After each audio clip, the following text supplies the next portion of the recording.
संसार में महात्माओं का सदैव विद्यमान होना। बौद्ध परंपरा के अनुसार आध्यात्मिक लक्ष्य प्राप्त करने के इच्छुक लोगों की सहायता के लिए अलग अलग समय पर इस संसार में अनेकों बुद्ध महात्मा और बोधिसत्व अवतरित हुए हैं। युगों युगों से निर्वाण प्राप्त करने के इच्छुक व्यक्तियों की सहायता यदि केवल एक ही बुद्ध महात्मा अथवा बोधिसत्व कर सकते, तो इस संसार में किसी दूसरे बुद्ध महात्मा अथवा बोधिसत्व के प्रकट होने का कोई कारण ही न होता।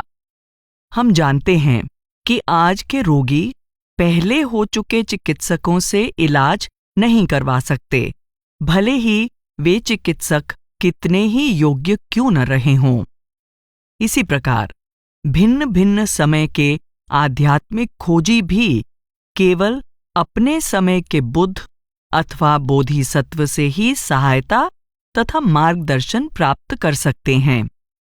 लोगों को हर क्षेत्र में व्यावहारिक प्रशिक्षण की और अपने आध्यात्मिक अभ्यास के लिए भी सक्रिय मार्गदर्शन की सदैव आवश्यकता है। इस सब के लिए जीवित गुरु और शिष्य की अटूट श्रृंखला की आवश्यकता है। जैसा कि पेट्रोल रिनपोचे कहते हैं, हर प्रकार का आध्यात्मिक अभ्यास और मन को साधने का उपदेश गुरु द्वारा ही शिष्य को दिया जाता है और इसे तब तक आत्मसात करने का प्रयास किया जाता है जब तक यह मनुष्य के अनुभव का अभिन्न अंग नहीं बन जाता। वस्तुतः एक समर्थ आध्यात्मिक गुरु वही होता है जिसने वास्तव में आंतरिक साक्षात्कार कर लिया हो। यह विरासत आज तक अटूट ढंग से एक ज्ञान प्राप्त गुरु से दूसरे तक क्रमानुसार पहुंचाई जाती रही है। बौद्ध धर्म स्पष्ट संकेत देता है कि आध्यात्मिक मार्ग या धर्म किसी विशेष बुद्ध की खोज या रचना नहीं है। धर्म पुरातन और शाश्वत है। शाक्य मुनि यानी गौतम बुद्ध ने केवल इसकी खोज की और फिर दूसरों को इसका उपदेश दिया ताकि इस उपदेश पर चलकर वे भी उस अवस्था तक पहुंच सकें जिसे उन्होंने स्वयं प्राप्त किया था। उनसे पहले भी बहुत से बुद्ध आए और भविष्य में भी कई बुद्ध आएंगे। इस प्रकार आध्यात्मिक मार्ग अथवा धर्म किसी विशेष गुरु पर निर्भर नहीं है और कोई भी गुरु किसी नए मार्ग अथवा धर्म की रचना या उसके आविष्कार का दावा नहीं करता। महात्मा बुद्ध स्पष्ट रूप से कहते हैं, हे भिक्षुओं, मैंने एक पुरातन मार्ग देखा है। यह वह पुरातन मार्ग है जिसका अनुगमन पूर्व काल में निर्वाण प्राप्त करने वाले महात्माओं ने किया है।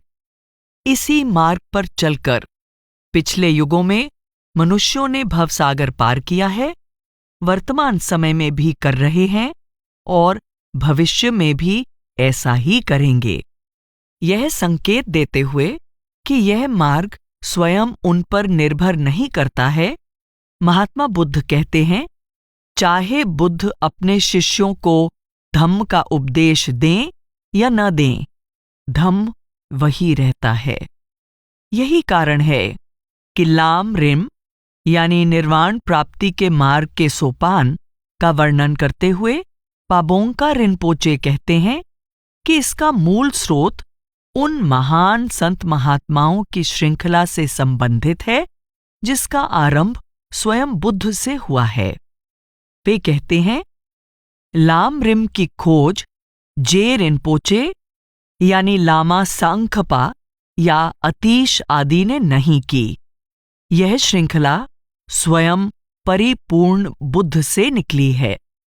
बौद्ध परंपरा में ऐसा माना जाता है कि महान गुरु, मार्गदर्शक और प्रबुद्ध जन समय समय पर अवतरित होते रहे हैं। ऐसे कई गुरु हुए हैं जिन्होंने नम्रतावश स्वयं को बुद्ध कहलाने से इनकार कर दिया, परंतु उनके शिष्यों ने उन्हें प्रबुद्ध गुरु के रूप में माना है। कहा जाता है कि बहुत से ऐसे प्रबुद्ध गुरु अथवा बुद्ध आध्यात्मिक लक्ष्य प्राप्त करने के इच्छुक लोगों की सहायता के लिए समय समय पर इस संसार में प्रकट होते रहे हैं। सभी रोगियों को अपने समय के चिकित्सक की आवश्यकता होती है। इसी प्रकार अलग अलग समय के आध्यात्मिक जिज्ञासु केवल अपने समय के निर्वाण प्राप्त मार्गदर्शक अथवा सच्चे गुरु से ही सहायता और मार्गदर्शन प्राप्त कर सकते हैं, और यह संसार ऐसे मार्गदर्शकों या संत महात्माओं से कभी खाली नहीं रहा है। जीवित गुरुओं की अटूट श्रृंखला। इस अपूर्ण संसार में कोई भी तब तक पूर्ण नहीं हो सकता जब तक वह उस परिपूर्ण परम सत्य के साथ मिलाप नहीं कर लेता जो सबका आधार है। कुछ बौद्ध गुरु उस परम शक्ति को आदि बुद्ध अथवा समंत भद्र कहते हैं।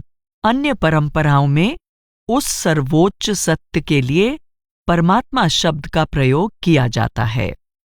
भिन्न भिन्न भाषाओं और परंपराओं में बेशक अलग अलग शब्दों का प्रयोग किया जाता है, परंतु वह शाश्वत सत्य अंततः विचार और वाणी से परे है। बौद्ध धर्म की इस व्याख्या के अनुसार आदि बुद्ध जो कल्याणमय हैं, अपार करुणा के भंडार हैं और जो सबके मूल स्रोत हैं, गौतम बुद्ध सहित सभी बुद्ध महात्माओं से पहले से हैं। ऐसा माना जाता है कि सभी बुद्ध उस आदि बुद्ध से ही प्रकट हुए हैं, अतः उन्हें आदि बुद्ध का साकार रूप माना जाता है। W.Y. इवेंस वैन्स संकेत करते हैं कि पूर्ण गुरु प्रेम और करुणा को प्रसारित कर पूरे संसार का कल्याण करते हैं। जिस प्रकार सूर्य धरती पर उगने वाले अनाज और फल को पकाता है, उसी प्रकार पूरे संसार पर अपने सर्वव्यापी प्रेम और करुणा को विकीर्ण कर निर्वाण प्राप्त महात्मा सभी प्राणियों में निहित बौद्ध सार तत्व का विकसित और परिपक्व बनाने का साधन बनते हैं। चूंकि सभी सच्चे बुद्ध महात्माओं ने उसी एक परम सत्य का साक्षात्कार किया है, इसलिए वे वास्तव में एक ही परम शक्ति का रूप माने जाते हैं। सद्धर्म पुंडरीक यानी लोटस सूत्र में कहा गया है, वे यानी बुद्ध हमेशा संसार में प्रकट होते रहते हैं और परिस्थितियों के अनुरूप कार्य करते हैं। वे वास्तव में परमेश्वर ही हैं, धर्म के स्वामी हैं और जो संसार में उच्चतम हैं, उनके भी स्वामी हैं। सच्चे आध्यात्मिक गुरु के विषय में चर्चा करते हुए पेट्रोल रिनपोचे स्पष्ट करते हैं, आध्यात्मिक गुरु स्वयं बुद्ध के समान होते हैं। वे पूर्वकालीन बुद्ध महात्माओं के संदेशवाहक होते हैं।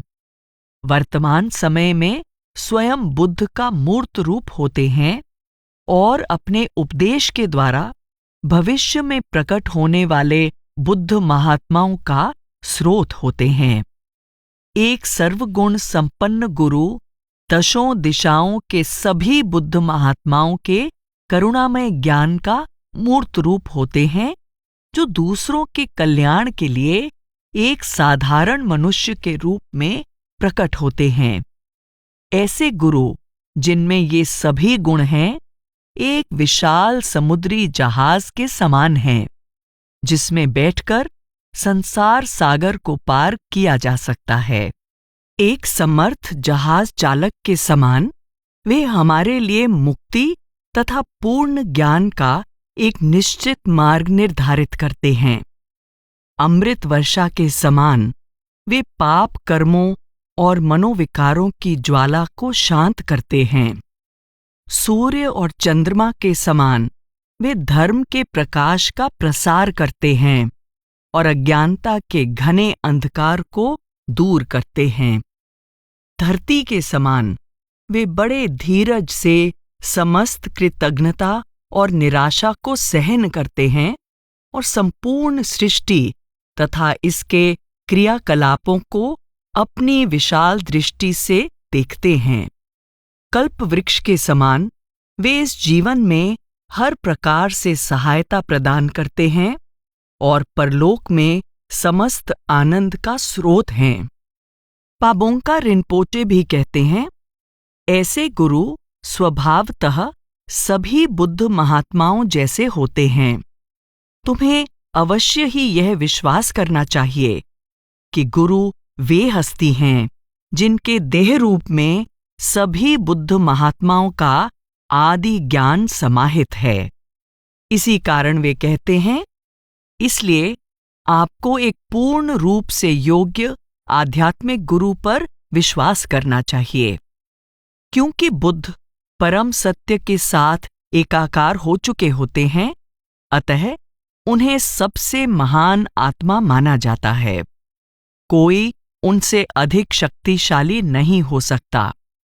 आरंभिक पाली धर्म साहित्य में महात्मा बुद्ध के एक बहुत ही निपुण शिष्य शारिपुत्र ने महात्मा बुद्ध की उपस्थिति में उनकी महानता के बारे में इस प्रकार कहा, मुझे महात्मा बुद्ध पर इतना दृढ़ विश्वास है कि मैं सोचता हूं कि ऐसा सन्यासी अथवा ब्राह्मण न कभी हुआ है, न कभी होगा और न ही अभी कोई ऐसा है जो आध्यात्मिक ज्ञान की दृष्टि से इस महान आत्मा से बढ़कर हो।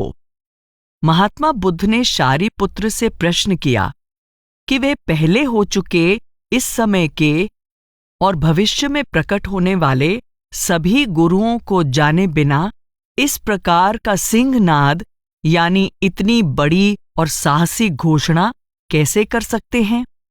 शारिपुत्र ने एक तुलना द्वारा इसे स्पष्ट किया।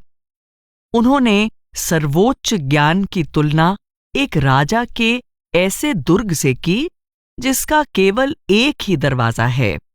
अतः इस दुर्ग में प्रवेश करने वाले हर व्यक्ति को इसी दरवाजे से दुर्ग के अंदर जाना है।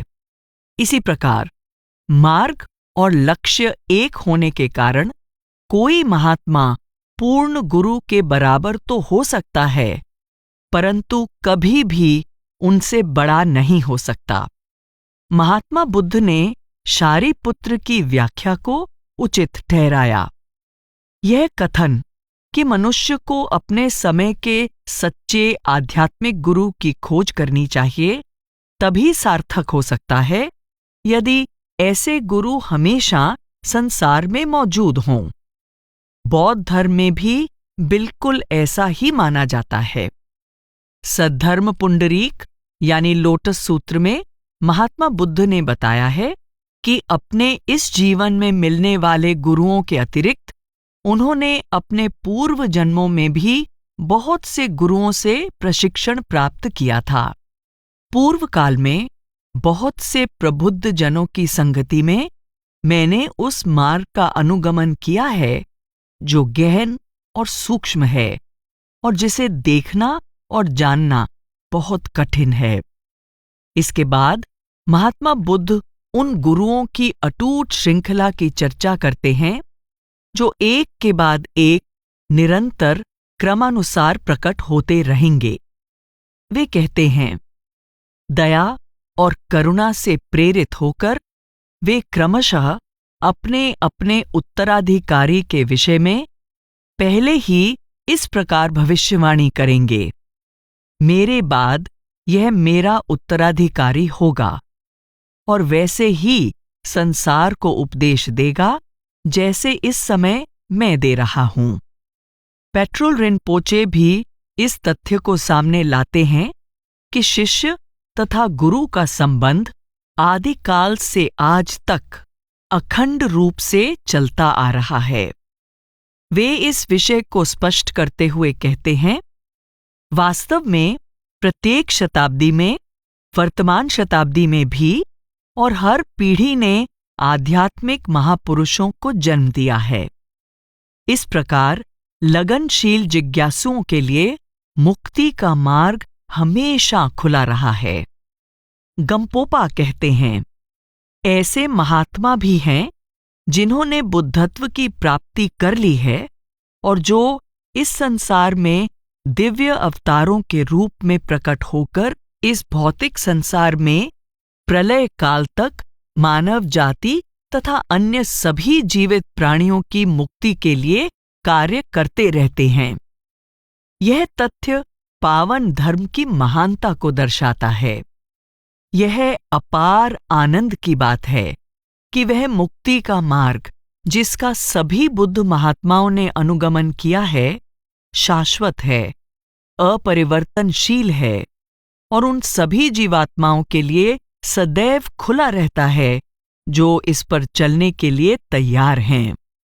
बौद्ध धर्म के अनुसार इस संसार में कम से कम एक गुरु सदैव मौजूद रहते हैं। जैसा कि पाबोंका रिनपोचे कहते हैं, उनके बीच यानी संसार के लोगों के बीच बुद्ध का कम से कम एक प्रकट रूप अवश्य होता है। यहाँ एक महत्वपूर्ण बात का ध्यान रखना चाहिए। चूंकि एक सच्चे गुरु देह रूप तक ही सीमित नहीं होते, अतः वे देह त्यागने के बाद भी अपने शिष्यों की संभाल करते रहते हैं। इस बात का उदाहरण महात्मा बुद्ध ने अपने प्रिय शिष्य आनंद को दिया। अपने देहावसान से 3 महीने पहले महात्मा बुद्ध गंभीर रूप से बीमार हो गए थे। जब वे थोड़ा ठीक हुए तो आनंद ने उन्हें बताया कि वे यानी आनंद उनकी बीमारी से इतने परेशान और चिंतित थे कि वे धम्म यानी आध्यात्मिक साधना की ओर भी विशेष ध्यान नहीं दे पाते थे। इस पर महात्मा बुद्ध ने कहा, हे आनंद, भिक्षुओं के संग को मुझसे क्या अपेक्षा है? हे आनंद, मैंने गूढ़ ज्ञान तथा जन साधारण की समझ में आने वाले साधारण ज्ञान में बिना कोई भेदभाव किए धम्म का उपदेश दिया है। हे आनंद, निश्चय ही यदि कोई ऐसा होता जिसके मन में यह विचार होता कि उसे संघ का नेतृत्व करना चाहिए या संघ उस पर निर्भर है, तो वह संघ से संबंधित किसी भी विषय पर मार्गदर्शन दे सकता था। परंतु तथागत सोचते हैं कि वे ऐसे नहीं हैं। इसलिए हे आनंद, तुम्हारे भीतर जो ज्योति है उसे प्रज्वलित कर निवास करो, उसकी शरण लो और कोई दूसरी शरण मत ढूंढो। धम्म को ही प्रकाश रूप जानकर इसे पकड़े रहो। धम्म की ही शरण लो और अन्य किसी की नहीं। यहां महात्मा बुद्ध संकेत देते हैं कि जिन व्यक्तियों को उन्होंने अपने शिष्य के रूप में स्वीकार कर लिया है, उन्हें कोई चिंता नहीं करनी चाहिए। उन्हें किसी अन्य गुरु की शरण लेने की कोई आवश्यकता नहीं है। उन्हें पूरी लगन से उस धर्म का अभ्यास करना चाहिए जिसका उन्हें उपदेश दिया गया है और अपने भीतर प्रकाश प्रज्वलित करने की कोशिश करनी चाहिए। अपने देह त्याग के समय महात्मा बुद्ध पुनः इस बात पर बल देते हुए अपने शिष्यों से आग्रह करते हैं कि उन्हें उनके यानी बुद्ध के उपदेशों पर पूरा विश्वास करना चाहिए और पूरी निष्ठा से उनका पालन करना चाहिए, क्योंकि केवल उनके उपदेश ही उनके शिष्यों का मार्गदर्शन करेंगे। वे आनंद से कहते हैं, हे आनंद, हो सकता है कि मेरे देहावसान के बाद तुम ऐसा सोचो, अब हम गुरु के वचनों से वंचित हो गए हैं, अब हमारा कोई गुरु नहीं है। परंतु तुम्हें ऐसा नहीं सोचना चाहिए, क्योंकि हे आनंद, जिस उपदेश यानी धम्म और अनुशासन यानी विनय की मैंने तुम्हें शिक्षा दी है और जिसका पालन करने के लिए तुम्हें कहा है, वही मेरे देह त्याग के बाद तुम्हारा मार्गदर्शक होगा। गुरु का दायित्व। एक पूर्ण गुरु अपने ऊपर जो दायित्व लेते हैं, वह वास्तव में एक गंभीर दायित्व है। केवल गुरु ही ऐसे गंभीर दायित्व को उठाने की क्षमता रखते हैं और उसे पूरा भी कर सकते हैं। वे बड़े प्रेम से अपने शिष्यों को जन्म मरण के जटिल चक्र से छुटकारा दिलाने की जिम्मेदारी लेते हैं। वास्तव में ज्ञान और करुणा के सागर गुरु केवल इसी उद्देश्य को पूरा करने के लिए अपने परम आनंद के धाम से इस दुख भरे संसार में अवतरित होते हैं। हम देख चुके हैं कि किस प्रकार महात्मा बुद्ध ने इस संसार में अपने आने के उद्देश्य के बारे में बताया है। मैं तथागत हूं, अपना जीवन सफल बना चुका हूं, अजेय हूं। मैंने दूसरों के उद्धार के लिए ही इस संसार में जन्म लिया है। करुणा के जिस भाव से प्रेरित होकर सभी बुद्ध अपना कार्य करते हैं, पाबोंका रिनपोचे उसका वर्णन इस प्रकार करते हैं। बुद्ध निश्चित रूप से सभी चेतन प्राणियों की अवस्था से परिचित हैं। एक माँ अपनी इकलौती संतान से जितना प्रेम करती है, उससे भी कहीं अधिक प्रेम वे सभी प्राणियों से करते हैं और सदैव उनके लिए कल्याणकारी कार्य करने का भरपूर प्रयास करते हैं। उनके स्वभाव को देखते हुए यह कैसे हो सकता है कि वे इस समय हमारे लिए कुछ भी न करें? बुद्ध इतने कठोर हृदय नहीं हैं कि वे हमें त्याग दें और हमारे लिए कुछ नहीं करें। वे अवश्य ऐसा करते ही हैं। गुरु के उद्देश्य को समझाने के लिए सद्धर्म पुंडरीक यानी लोटस सूत्र में एक कहानी दी गई है। इस कहानी में महात्मा बुद्ध समझाते हैं कि वह अपने परम आनंद के धाम को छोड़कर मनुष्य रूप धारण करके इस संसार में अपने पुत्र की खोज में आए हैं, जो अपने पिता और अपने दिव्य मूल का ज्ञान न होने के कारण खो गया है। वह इस संसार में भटक रहा है, एक तुच्छ नौकर के रूप में काम करते हुए कष्टों से भरा जीवन बिता रहा है। इस कहानी में महात्मा बुद्ध को एक अत्यंत धनवान व्यक्ति के रूप में प्रस्तुत किया है, जो एक साधारण मजदूर के रूप में अपने पुत्र से मिलने आते हैं और धीरे धीरे उसका विश्वास और सम्मान प्राप्त कर लेते हैं। धीरे धीरे वे अपने पुत्र में सारे आवश्यक गुणों को विकसित करके अंततः उसे अपने वैभवशाली महल में आने के लिए प्रोत्साहित करते हैं।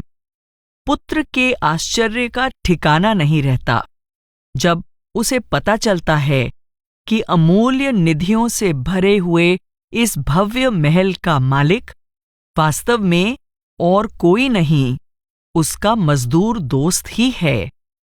वह यह देखकर चकित रह जाता है कि सभी उसका स्वागत धनी व्यक्ति के पुत्र के रूप में कर रहे हैं और वह उनकी समस्त संपत्ति का उत्तराधिकारी है। एक पूर्ण गुरु हमें मुक्ति का मार्ग बताते हैं और हमें उनके दिए गए उपदेशों का पालन पूरी लगन से करने के लिए प्रेरित करते हैं। जब हम पूरी श्रद्धा से उनके उपदेशों का पालन करते हैं, तो हम मुक्ति के मार्ग पर आगे बढ़ने लगते हैं। गुरु के आंतरिक अनुभवों पर आधारित उनके उपदेशों के अनुसार अभ्यास करके ही शिष्य मुक्ति प्राप्त कर सकते हैं। गुरु कोई जोर जबरदस्ती नहीं करते, न चमत्कारों द्वारा कोई प्रदर्शन करते हैं और न ही कोई अन्य साधन अपनाते हैं। पाबोंका रिनपोचे स्पष्ट करते हैं, महापुरुष पानी से पापों की मैल नहीं धोते। वे अपने हाथों के स्पर्श से जीवों की पीड़ा दूर नहीं करते। वे परम सत्य यानी तथता के अपने अनुभव दूसरों को प्रदान नहीं करते, अपितु वे तथता की वास्तविकता के बारे में उपदेश देकर अपने शिष्यों को मुक्त करते हैं। सच्चे गुरु अपनी शक्तियों का सार्वजनिक प्रदर्शन नहीं करते, जैसा कि आगे दी गई कहानी द्वारा स्पष्ट होता है। एक बार सुनक्षत्र नाम का व्यक्ति, जो हाल ही में महात्मा बुद्ध के संघ में शामिल हुआ था, महात्मा बुद्ध को यह सूचित करने आया कि चूंकि उन्होंने कोई अलौकिक चमत्कार नहीं दिखाया, इसलिए वह अब इस पावन मार्ग का अनुसरण नहीं कर रहा है। महात्मा बुद्ध ने पूछा कि क्या उन्होंने संघ में शामिल होने के लिए सुनक्षत्र से निवेदन किया था, या फिर उन्होंने उससे यह वादा किया था कि अगर वह संघ में शामिल होगा तो वे कुछ चमत्कार दिखाएंगे। स्वाभाविक ही था कि सुनक्षत्र ने दोनों प्रश्नों का ना में उत्तर दिया। महात्मा बुद्ध ने फिर पूछा कि क्या कभी सुनक्षत्र ने यह कहा कि वह केवल चमत्कार देखने के लिए महात्मा बुद्ध के संघ में शामिल हो रहा है? सुनक्षत्र ने एक बार फिर ना में उत्तर दिया। आखिर में महात्मा बुद्ध ने सुनक्षत्र से पूछा कि क्या पावन मार्ग पर पूर्णता प्राप्त करने में और महात्मा बुद्ध द्वारा अलौकिक चमत्कार दिखाने या न दिखाने में क्या कोई संबंध है? सुनक्षत्र ने इस अंतिम प्रश्न का भी ना में उत्तर दिया। इस पर महात्मा बुद्ध ने कहा, दुखों का अंत कर देने वाले पावन मार्ग पर यदि मेरे चमत्कार दिखाए बिना ही पूर्णता प्राप्त हो जाती है, तो फिर मैं चमत्कार क्यों दिखाऊं? वास्तविक चमत्कार, यदि इसे चमत्कार कहें, तो यह है कि महात्मा बुद्ध अपने शिष्य को वह मार्ग दिखाते हैं जिसका लगनपूर्वक निष्ठा से अभ्यास करने पर दुखों का पूरी तरह से अंत हो जाता है। इसके अतिरिक्त पूर्ण गुरु तथागत, जिन्होंने अपने शिष्यों की मुक्ति का बीड़ा उठाया है, उनका महान दायित्व यह है कि वे अपने शिष्यों के जीवन की सबसे मुश्किल घड़ी में, अर्थात मृत्यु के समय, उनके साथ रहते हैं। वह मृत्यु के समय उनके सामने प्रकट होकर उन्हें अपने आनंद धाम सुखावती में ले जाते हैं। बृहद सुखावती व्यू में महात्मा बुद्ध अपने प्रिय सेवक और शिष्य आनंद से कहते हैं, हे आनंद, जो निरंतर श्रद्धापूर्वक तथागत का चिंतन करते हैं, जो बोधि के ध्यान में मग्न होकर अपने सत्कर्मों के अनंत भंडार को बढ़ाते जाते हैं और जो उस लोक में जन्म लेने के लिए प्रार्थना करते हैं, ऐसी जीवात्माओं की मृत्यु के समय अमिताभ यानी तथागत उनकी आंखों के सामने अपने पावन ज्योतिर्मय स्वरूप में प्रकट हो जाएंगे और फिर भगवत यानी पुण्य महात्मा का दर्शन करके वे खुशी से भरपूर अपनी मृत्यु के पश्चात सुखावती लोक में जन्म लेंगे। जो दायित्व एक गुरु अपने ऊपर लेते हैं और जिसे वे पूरा करते हैं, उसकी महानता एक अज्ञानी मनुष्य नहीं समझ सकता। उन शिष्यों को भी जो अभी आंतरिक लोकों में नहीं पहुंच सके हैं और जिन्हें इस तथ्य का प्रत्यक्ष अनुभव नहीं है कि गुरु हमारी कितनी सहायता और रक्षा करते हैं और हम पर कितनी दया और करुणा की वर्षा करते हैं, यह शायद अविश्वसनीय सा ही लग सकता है। शिष्य का दृष्टिकोण। एक पूर्ण गुरु का कार्य व्यवहार देखकर उनके शिष्य धन्य हो जाते हैं और उनका हृदय अपने सद्गुरु के प्रति अपार कृतज्ञता से भर जाता है। अपने शिष्यों के कल्याण के लिए गुरु अपना परम धाम छोड़कर सब प्रकार की कठिनाइयों से भरे इस संसार में मनुष्य रूप में अवतरित होते हैं। इसमें उनका अपना कोई स्वार्थ नहीं होता। अपने शिष्यों को चिताने, उन्हें उपदेश देने, उनका मार्गदर्शन करने तथा उनका साथ देने के लिए गुरु हर संभव प्रयास करते हैं। जब तक शिष्य परम धाम तक नहीं पहुंच जाते, तब तक समस्त आंतरिक लोकों से गुजरते हुए गुरु निरंतर उनकी रक्षा करते हैं और उन पर अपनी दया बरसाते हैं। यह सब केवल गुरु का प्रेम और करुणा ही तो है। क्या गुरु से बढ़कर कोई और परोपकारी हो सकता है? शिष्य अपने आप से यह सवाल कर सकते हैं कि गुरु हमारी भलाई के लिए जो कार्य कर रहे हैं, उसे आसान बनाने के लिए क्या हमें यथाशक्ति उनकी कोई सहायता नहीं करनी चाहिए? भले ही अपनी सीमाओं के कारण हम बहुत ही कम सहयोग दे सकें, तो भी क्या हमारे लिए यह उपयुक्त नहीं होगा कि हम अपना कार्य अपनी पूरी शक्ति के साथ करें? आध्यात्मिक मार्ग का अभ्यास करना ही हमें अपना परम कर्तव्य समझना चाहिए और शिष्य होने के नाते यह वस्तुतः हमारे लिए सर्वाधिक महत्वपूर्ण कार्य है।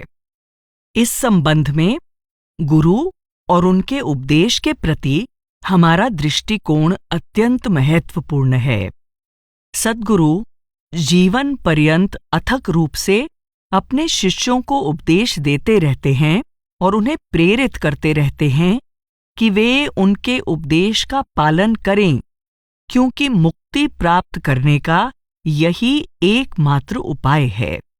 यह शिष्य का पावन कर्तव्य है कि वह गुरु द्वारा बताए गए आध्यात्मिक अभ्यास को पूरी निष्ठा से करे, और यही एक पूजनीय गुरु की वास्तविक पूजा है।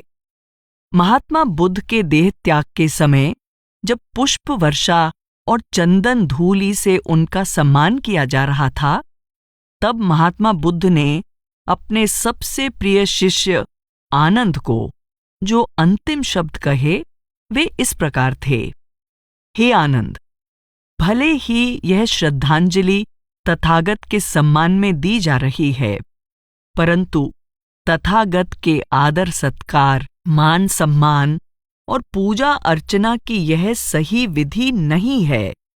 यदि भिक्षु, भिक्षुणियां और सभी गृहस्थ उपासक मेरे उपदेश के अनुसार जीवन व्यतीत करते रहें और दृढ़ता से मेरे उपदेश का पालन करते रहें, तो वे सही ढंग से मेरा आदर सत्कार और मान सम्मान कर रहे होंगे, और यही मेरे प्रति उनका सच्चा सम्मान और सच्चा सत्कार होगा। इसलिए हे आनंद, तुम्हें मेरे उपदेश के अनुसार कार्य करना चाहिए, मेरे सभी निर्देशों का पालन करना चाहिए, और यही शिक्षा दूसरों को भी देनी चाहिए। यही सर्वोच्च पूजा होगी जो मुझे सर्वाधिक प्रसन्नता देगी। आध्यात्मिक अभ्यास में सफलता प्राप्त करने के लिए गुरु के प्रति पूर्ण भक्ति का होना अत्यंत आवश्यक है। इसीलिए पाबोंगका रिनपोचे कहते हैं, अपने गुरु की खुशी प्राप्त करने का सबसे उत्तम उपाय है कि उनके निर्देशों का पालन किया जाए। सबसे पहले तुम्हें चाहिए कि तुम अपने आध्यात्मिक मार्गदर्शक के प्रति पूरी श्रद्धा रखो और उनके निर्देशों के अनुसार अभ्यास करो। चूंकि शिष्य अज्ञानी है और गुरु पूर्ण ज्ञानी है, शिष्य दुर्बल है और गुरु सर्वसमर्थ हैं। शिष्य भटका हुआ है और गुरु मार्गदर्शक हैं। अतः यह बहुत आवश्यक है कि शिष्य मार्गदर्शक के पास पूरी नम्रता से जाए और पूरे विश्वास और लगन से उनके निर्देशों का पालन करे। ऐसा किए बिना शिष्य कोई प्रगति नहीं कर सकता।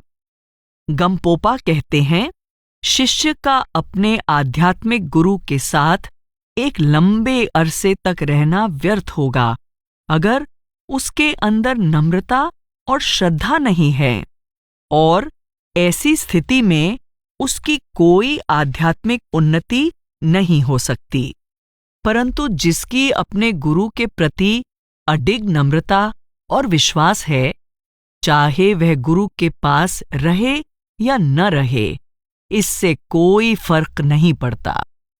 लोंगचेनपा कहते हैं, अपने गुरु को बुद्ध के रूप में देखना ही तुम्हारा प्राथमिक उद्देश्य होना चाहिए। इसके अतिरिक्त कोई और दृष्टिकोण अपनाने से मार्ग पर सफलता प्राप्त करने अथवा अपने हित की कोई संभावना होने में खलल पड़ जाती है। एक प्रबुद्ध गुरु को केवल एक साधारण मनुष्य के रूप में देखना बहुत बड़ी भूल है और इसके लिए अंततः पछताना पड़ता है। जैसा कि पेट्रोल रिनपोचे कहते हैं, एक पूर्ण गुरु से भेंट होना एक साम्राज्य प्राप्त करने से कहीं अधिक मूल्यवान है। उनकी ओर देखो जो बिना श्रद्धा के किस प्रकार गुरु को अपने बराबर मानते हैं। 11वीं शताब्दी के प्रसिद्ध तिब्बती बौद्ध गुरु नारोप के उपदेश को प्रस्तुत करते हुए हर्बर्ट गैंथर कहते हैं, गुरु शिष्य के संबंध के विषय में यह सूक्ति है कि गुरु को कभी भी मनुष्य नहीं समझना चाहिए। सभी शिष्यों के अनुभव की यह एक प्रामाणिक पहचान है कि उन्हें कभी ना कभी यह अनुभव अवश्य हो जाता है कि उनके देहधारी गुरु साधारण मनुष्य से कहीं बढ़कर हैं, और तब गुरु के प्रति उनकी श्रद्धा सहज रूप से और अधिक बढ़ जाती है।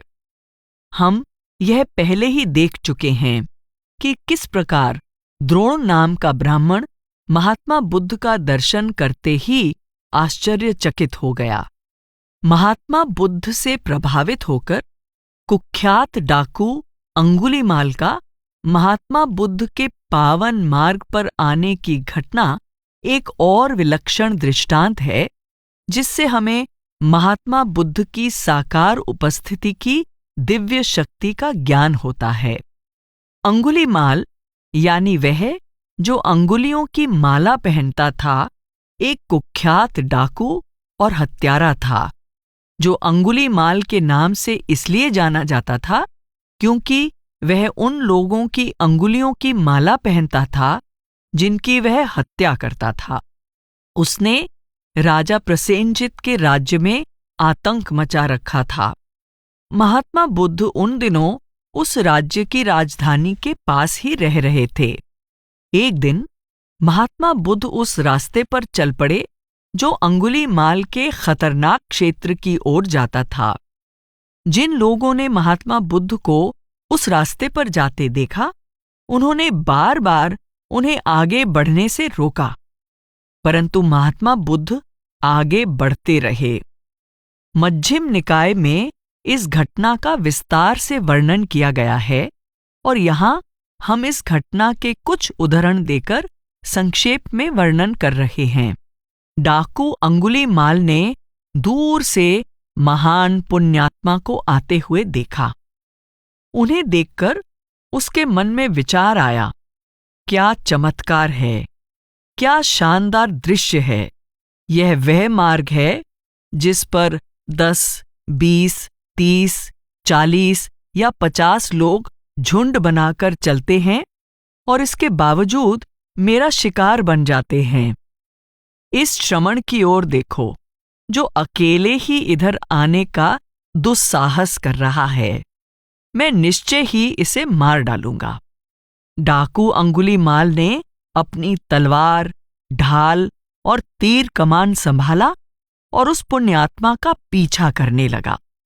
उस समय महात्मा बुद्ध ने अपनी शक्ति का ऐसा चमत्कारपूर्ण प्रदर्शन किया कि डाकू अंगुलीमाल पूरी ताकत लगाकर दौड़ने पर भी महात्मा बुद्ध को पकड़ नहीं सका, जबकि वे अपनी सामान्य चाल से चल रहे थे। डाकू अंगुलीमाल ने सोचा, यह वास्तव में बहुत आश्चर्यजनक है, बहुत ही हैरान कर देने वाला है। मैं तो पहले एक दौड़ते हुए हाथी पर हमला करके उसे पकड़ लेता था, एक भागते हुए घोड़े, एक दौड़ते हुए रथ को पकड़ लेता था, परंतु आज मैं सामान्य चाल से चल रहे एक श्रमण को पकड़ नहीं पा रहा हूं। खड़े होकर उसने महात्मा बुद्ध को चिल्लाकर कहा, हे श्रमण, रुक जाओ, श्रमण वहीं ठहर जाओ। किंतु महात्मा बुद्ध ने चलते चलते यह कहा, अंगुलीमाल, मैं तो ठहर गया हूं, तुम भी ठहर जाओ। तब डाकू अंगुलीमाल ने महात्मा बुद्ध से कहा, हे श्रमण, तुम चल रहे हो और कहते हो कि तुम स्थिर हो, और मैं स्थिर खड़ा हूं, तो तुम मुझे स्थिर हो जाने को कह रहे हो। मैं पूछता हूं, हे श्रमण, मुझे यह बात स्पष्ट करो, ऐसा कैसे है कि तुम स्थिर खड़े हो और मैं स्थिर नहीं हूं? महात्मा बुद्ध ने उसे समझाया, अंगुलीमाल, मैं हमेशा स्थिर रहता हूं, क्योंकि मैंने सभी प्राणियों के प्रति दंड यानी मारने पीटने का परित्याग कर रखा है, परंतु तुम्हारा व्यवहार सभी जीवित प्राणियों के प्रति संयम रहित है। इसीलिए मैं खड़ा हूं यानी शांत हूं, परंतु तुम स्थिर खड़े नहीं हो यानी शांत नहीं हो। महात्मा बुद्ध के साधारण किंतु चुभते हुए शब्दों ने अंगुलीमाल के हृदय को बेध दिया। उसने अपनी तलवार और दूसरे हथियार फेंक दिए और महात्मा बुद्ध के चरणों में दंडवत करते हुए अपना शिष्य बना लेने की प्रार्थना करने लगा। बाद में जब राजा प्रसेनजीत महात्मा बुद्ध के पास आए और वहां अंगुलीमाल को एक आज्ञाकारी शिष्य के समान उनके पास बैठे हुए देखा, तो वे चकित रह गए। उन्होंने विस्मित होकर कहा, प्रभु, यह चमत्कार है, आश्चर्यजनक बात है। आप कैसे अनियंत्रित को नियंत्रित करते हैं, अशांत को शांत कर देते हैं। हे प्रभु, जिसे मैं अस्त्र शस्त्र से काबू नहीं कर पाया, उसे आपने बिना अस्त्र शस्त्र के ही काबू में कर लिया। ऐसा था महात्मा बुद्ध का करुणामय किंतु सशक्त प्रभाव। यदि महात्मा बुद्ध चाहते तो वे अत्यंत भटके हुए अथवा हिंसक मनुष्यों को भी प्रभावित करके अपनी शरण में ला सकते थे। शिष्य का कर्तव्य। लोंगचेनपा के उपदेश अनुसार अपने आप को गुरु तथा आध्यात्मिक अभ्यास दोनों के प्रति समर्पित करना अति आवश्यक है। 6 प्रकार के उपदेश जो इस मार्ग पर चलने के लिए पर्याप्त हैं, इस प्रकार हैं। 1 जीवन काल पूरी तरह पर्याप्त है, यह निर्णय अभी और इसी समय ले लो। आध्यात्मिक विकास का एक साधन पूरी तरह पर्याप्त है, अपने गुरु को बुद्ध रूप जानो। केवल एक कर्म ही पूरी तरह से पर्याप्त है, अपने गुरु को बुद्ध रूप मानकर उनका ध्यान करो। एक प्रकार का प्रशिक्षण ही पूरी तरह पर्याप्त है, वे कर्म त्याग दो जो आध्यात्मिक नहीं हैं। एक ही साधन का साक्षात परिचय प्राप्त करना पूरी तरह पर्याप्त है। मानसिक क्रियाकलापों के वास्तविक रूप का परिचय प्राप्त करना। एक व्यावहारिक युक्ति ही पूरी तरह से पर्याप्त है, निरंतर तथता के प्रति सचेत रहना। यदि तुम इस उपदेश पर ध्यान दोगे तो शीघ्र ही परमानंद प्राप्त कर लोगे।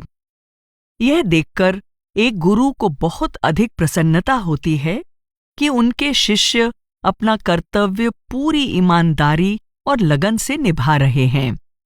यदि शिष्य उनकी ओर एक कदम उठाता है तो वे शिष्य की ओर अनेक कदम बढ़ाते हैं। कोई भी गुरु एक बारगी अपने शिष्य को परम धाम में नहीं पहुंचा देता। शिष्यों को भी अपनी ओर से शुद्धि की प्रक्रिया में अपना पूरा पूरा सहयोग अवश्य देना पड़ता है। गुरु कहते हैं, देने का भी जरिया होता है, लेने का भी जरिया होता है। उनके उपदेश, उनका मार्गदर्शन और उनकी लगातार होने वाली दया और कृपा ही उनके देने का जरिया अथवा ढंग है।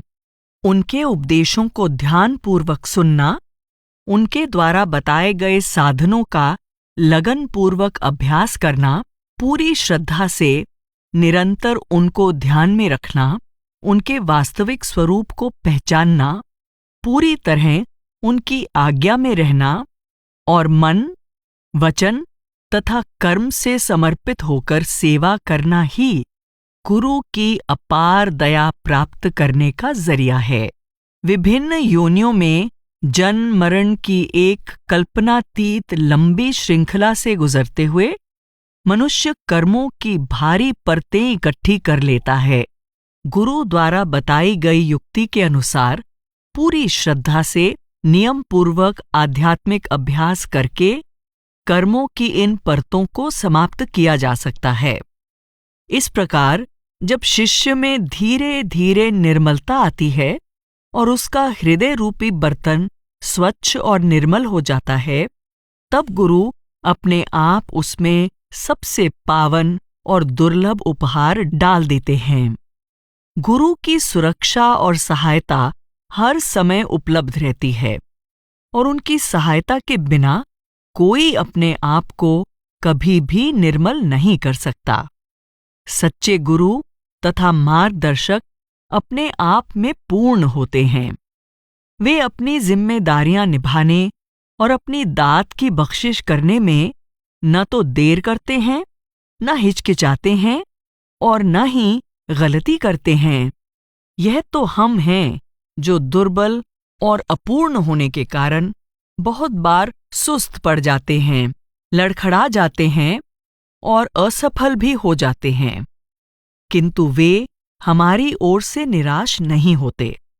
वे हमें उबार लेते हैं और मार्ग पर पुनः लौट आने में हमारी सहायता करते हैं।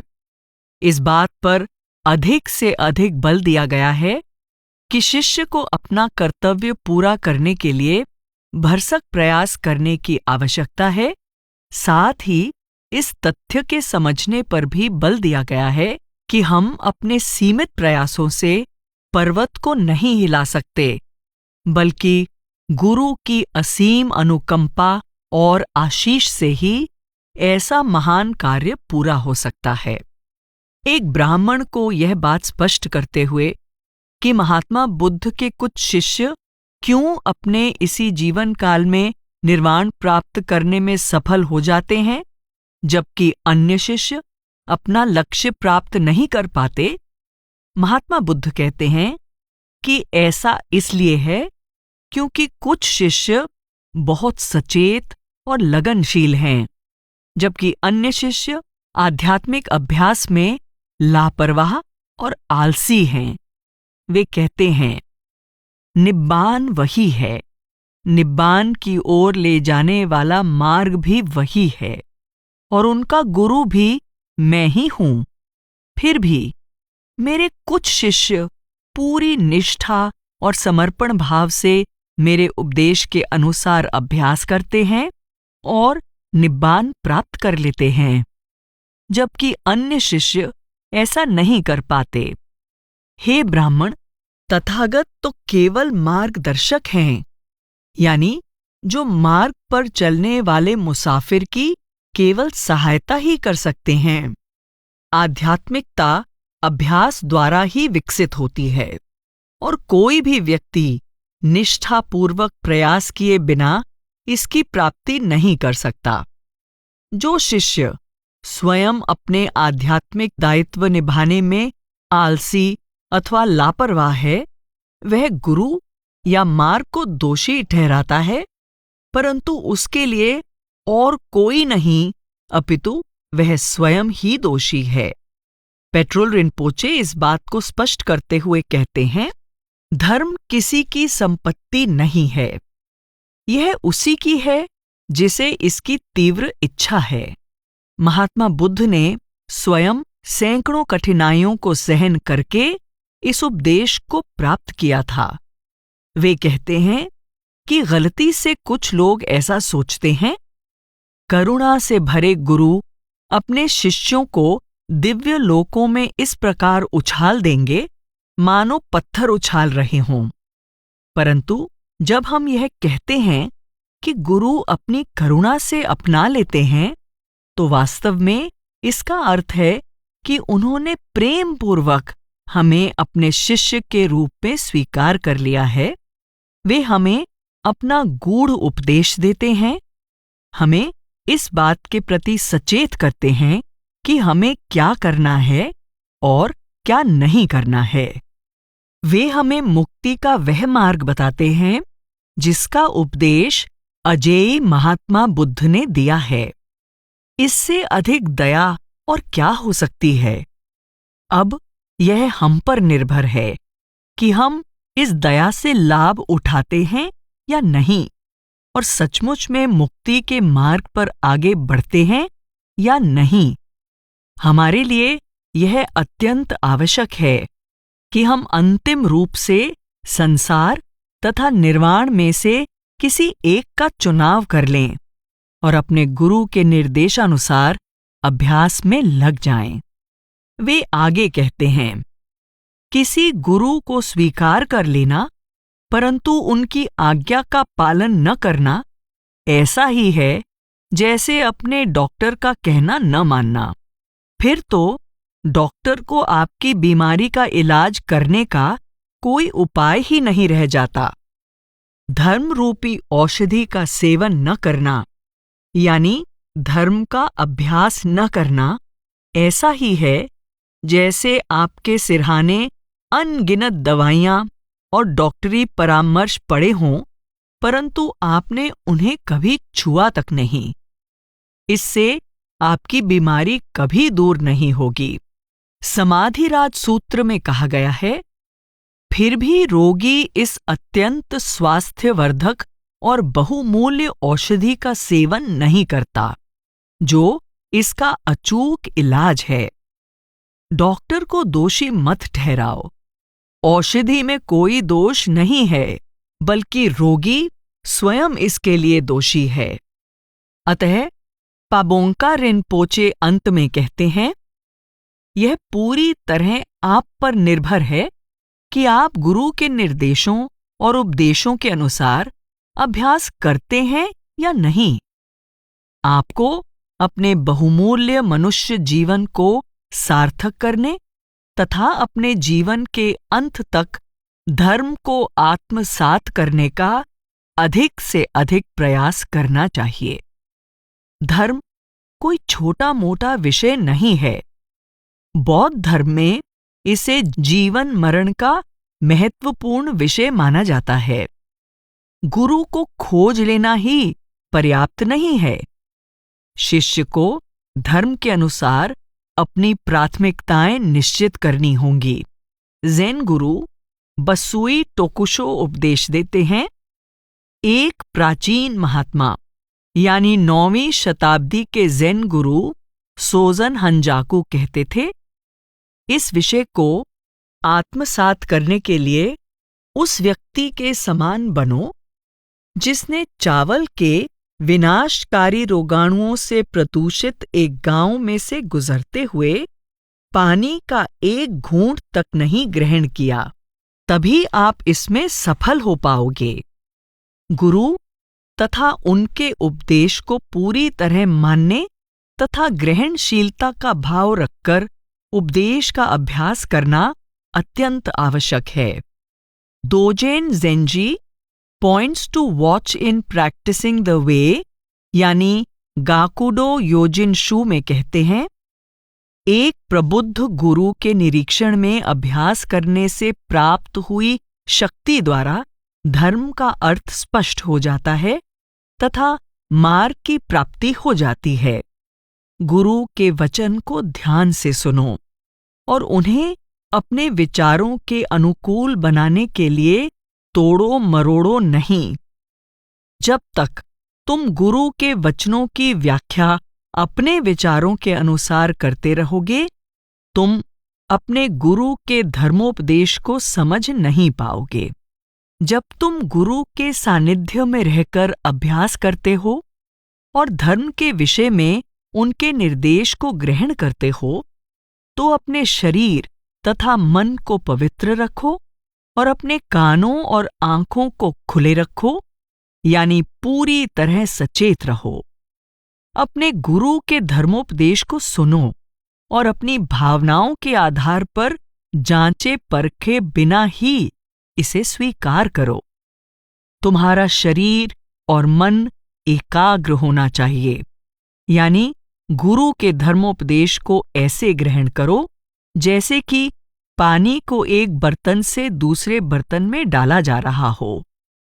यदि तुम ऐसे बन जाओगे तो तुम गुरु का धर्मोपदेश आत्मसात करने में असफल नहीं होोगे। शोबो गेंजो जुईमोंकी में दोजेन ज़ेंजी इसी विचार पर जोर देते हुए कहते हैं, इस संसार में बहुत से लोग कहते हैं कि वे अपने गुरु के वचनों को सुनते हैं, परंतु ये वचन उनके अपने विचारों से मेल नहीं खाते। ऐसा दृष्टिकोण रखना एक भूल है। मैं समझ नहीं पाता हूं कि वे लोग ऐसी बातें कैसे कह देते हैं। क्या वे ऐसा इसलिए कहते हैं क्योंकि पवित्र ग्रंथों के उपदेशों में बताए गए सिद्धांत उनकी सोच से मेल नहीं खाते और वे यह मानने लगते हैं कि ये उपदेश सही नहीं है? यदि ऐसी बात सोचते हैं तो वे निरे मूर्ख हैं। या फिर क्या ऐसा है कि गुरु के वचन उनकी प्राथमिकताओं से मेल नहीं खाते हों? यदि ऐसा है तो पहले वे गुरु से कुछ पूछते ही क्यों हैं? या फिर वे अपने साधारण बुद्धि विचार के आधार पर ऐसा कहते हैं? यदि ऐसा है तो यह एक भ्रमपूर्ण विचार है जो अनादि काल से ही चला आ रहा है। मार्ग का ज्ञान प्राप्त करने के लिए अपने अहंकारपूर्ण विचारों में सुधार लाना और उनका त्याग करने की मनोवृत्ति का होना बेहद जरूरी है। भले ही यह आपकी अपनी प्राथमिकताओं के विपरीत ही क्यों न हो। यदि ये पवित्र धर्म ग्रंथों में वर्णित आपके गुरु के वचन हैं, तो आपको पूरी तरह इनका पालन करना चाहिए। यह एक महत्वपूर्ण बात है जिस पर ध्यान देना मार्ग का ज्ञान प्राप्त करने के लिए अति आवश्यक है। शिष्य को अपने गुरु के कार्यों और वचनों को स्वीकार करना चाहिए और उनकी डांट फटकार अथवा नाराजगी को अपना अपमान नहीं समझना चाहिए। पेट्रोल रिनपोचे कहते हैं, यदि ऐसा लगता है कि आपके सद्गुरु नाराज हैं, तो समझ लो कि उन्हें तुम में कोई ऐसा दोष दिखाई दिया है जिसे दूर करना अब अत्यंत आवश्यक है। उनकी डांट फटकार से अपनी भूल को सुधारो, अपनी भूल स्वीकार करो और प्रतिज्ञा करो कि उसे फिर कभी नहीं दोहराओगे। इस प्रकार विवेकशील बनो और मार यानी प्रलोभक का शिकार मत बनो।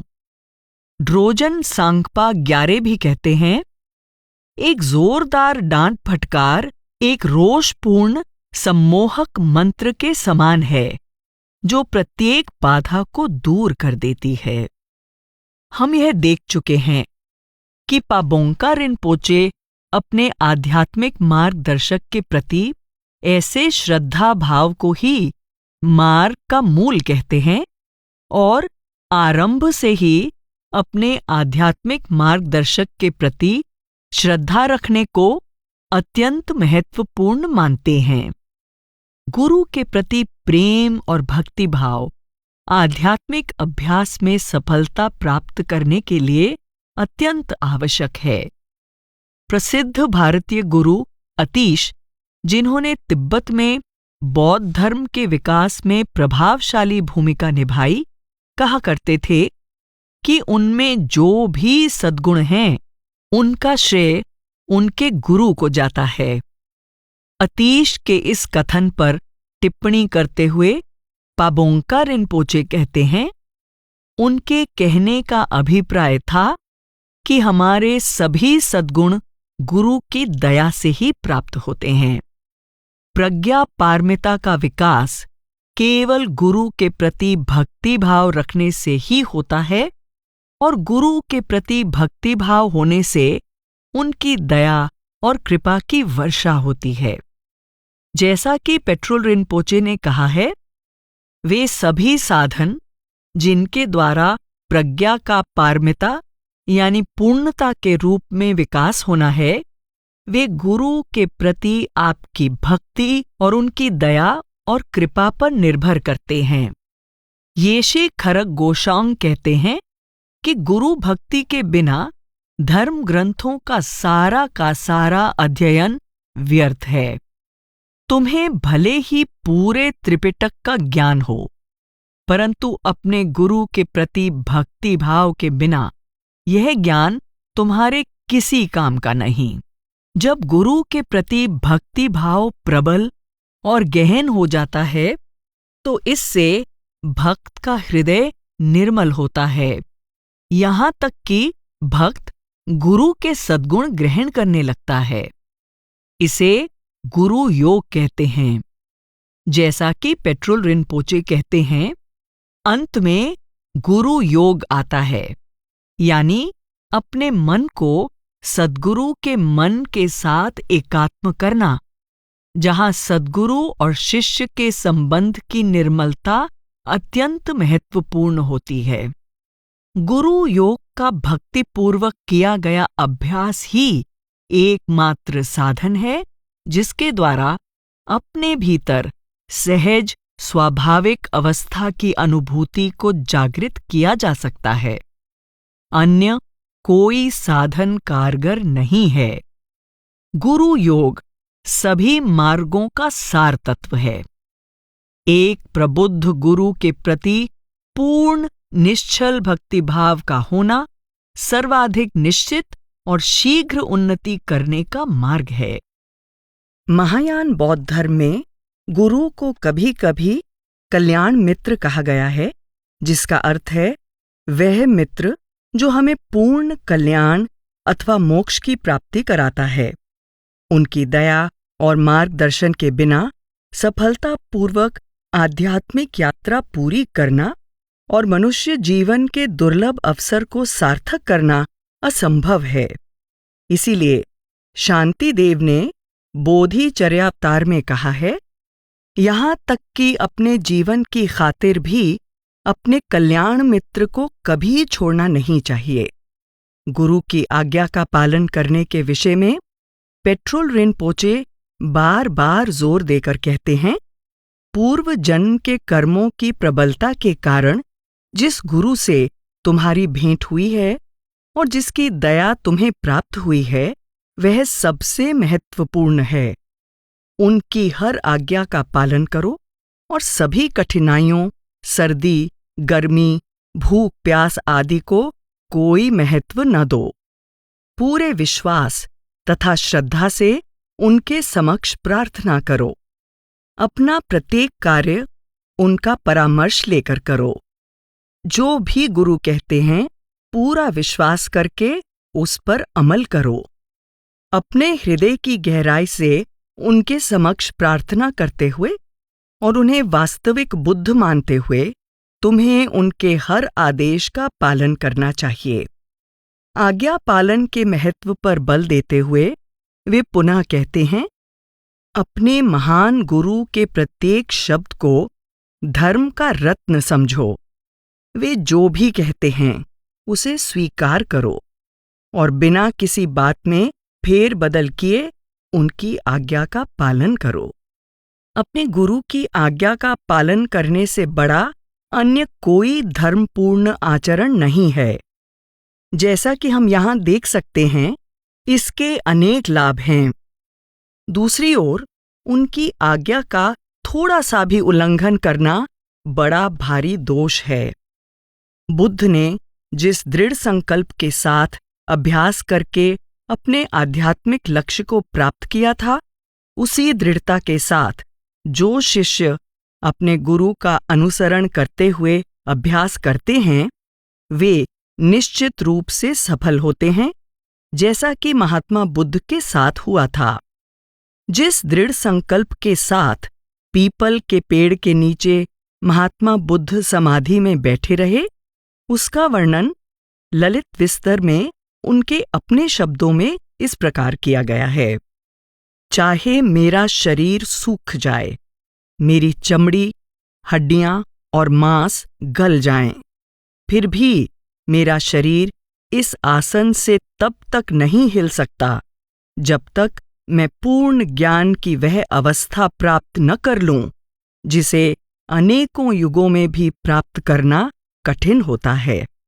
यह स्पष्ट करते हुए कि किस प्रकार दृढ़ संकल्प से शिष्यों को अपने आध्यात्मिक गुरु की सेवा करनी चाहिए और गुरु की आज्ञा मानने से क्या फल मिलता है, पेट्रोल रिनपोचे कहते हैं, एक साहसी शिष्य जिसने दृढ़ संकल्प रूपी कवच पहन रखा है कि वह सद्गुरु को कभी नाराज नहीं करेगा, भले ही उसके प्राण चले जाएं, जो इतना स्थिर चित्त है कि बदलती परिस्थितियों से विचलित नहीं होता, जो अपने स्वास्थ्य अथवा जीवन की परवाह न करते हुए अपने सद्गुरु की सेवा करता है और अपने सुख आराम का ख्याल न रखकर उनके हर आदेश का पालन करता है, ऐसा व्यक्ति गुरु के प्रति अपने भक्ति भाव के द्वारा सहज ही मुक्ति प्राप्त कर लेता है। अपने गुरु की सर्वश्रेष्ठ सेवा है उनके उपदेश पर अमल करना, लेकिन शिष्य तन, मन और धन से सेवा करके भी अपने गुरु की खुशी प्राप्त करते हैं। पेट्रोल रिनपोचे 3 स्तरों पर की गई सेवाओं का वर्णन इस प्रकार करते हैं। गुरु की सेवा और उन्हें प्रसन्न करने के 3 तरीके हैं। सर्वश्रेष्ठ तरीका है अपने अभ्यास को उन्हें समर्पित करना। इसका अर्थ है कठिनाइयों की परवाह किए बिना पूरी दृढ़ता के साथ उनके हर उपदेश का अभ्यास करना। मध्यम तरीका है तन और वचन से सेवा करना, जिसमें तन, मन और वचनों के द्वारा गुरु के कहे अनुसार सेवा करना सम्मिलित है। सबसे निम्न प्रकार की सेवा है सांसारिक पदार्थों को भेंट करना, जिसका अर्थ है अपने गुरु को सांसारिक पदार्थ, भोजन, धन आदि भेंट करके उन्हें प्रसन्न करना। पेट्रोल रिनपोचे कहते हैं कि पूरी निष्ठा से तीनों प्रकार से गुरु की सेवा करते हुए शिष्य अपने गुरु के साथ अपने मन को एकात्म कर लेते हैं। अतः वे हमें ऐसी सेवा के लिए भरसक प्रयास करने की प्रेरणा देते हुए कहते हैं, जब वे हमारे सामने देह रूप में उपस्थित होते हैं, तब हमें गुरु की आज्ञा में रहने का पूरा प्रयास करना चाहिए और तीनों प्रकार की सेवा करके अपने मन को उनके साथ एकात्म कर लेना चाहिए। गुरु अपने सच्चे शिष्यों के लिए सर्वे सर्वा हैं। अतः शिष्यों को चाहिए कि वे अपने गुरु को सब कुछ भेंट करने अथवा समर्पित करने के लिए तैयार रहें। जैसा कि पेट्रोल रिनपोचे कहते हैं, तुम्हें इतना उदार हृदय होना चाहिए कि जो कुछ तुम्हारे पास है वह सब कुछ तुम गुरु को अर्पित कर दो।